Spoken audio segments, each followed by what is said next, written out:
Hi guys! For today's rest video, magluluto ako ng chicken barbecue sa kawali. Simple lang ang mga ingredients nito. Una, naghiwa muna ako ng mga bawang. Pagkatapos nyan, sibuyas at luya.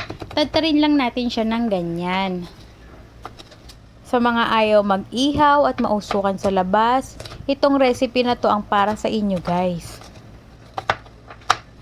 Sa sobrang mahal ng bilihin ngayon guys, kalahating sibuyas lang talaga yung ginagamit ko pag nagluluto ako. Kayo rin ba ganun?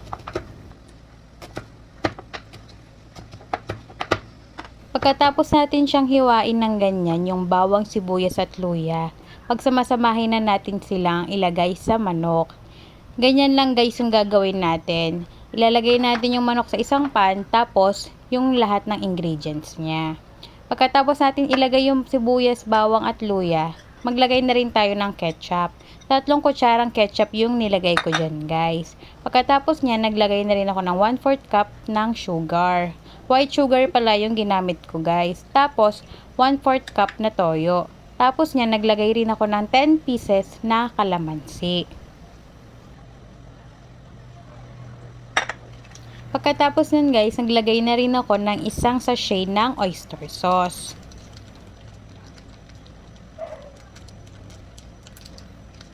Simutin nating mabuti para hindi sayang. Pagkatapos nun guys, naglagay na rin ako ng pamintang durog. After nyan, haluin lang natin siya ng mabuti. Lamas-lamasin lang natin siya ng mabuti para dumikit yung lasa.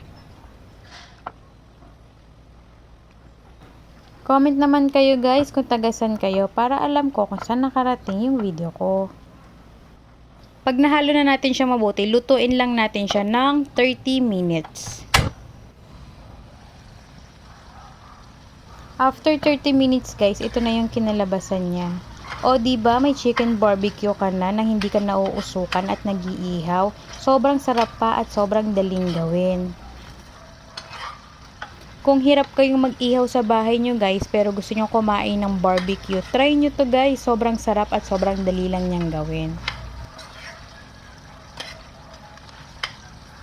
Sigurado akong mapapa-only rice ka sa sobrang sarap.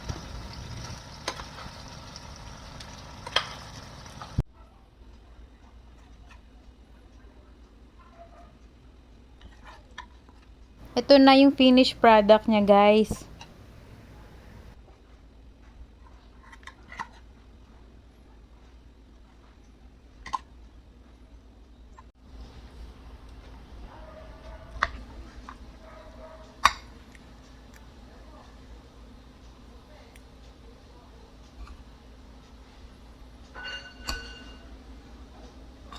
Tikiman time na.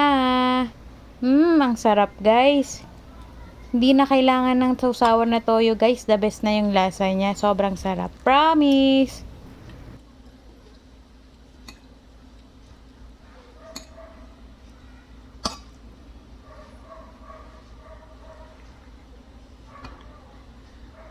Yun lang. Thank you for watching. Follow for more videos. Bye-bye!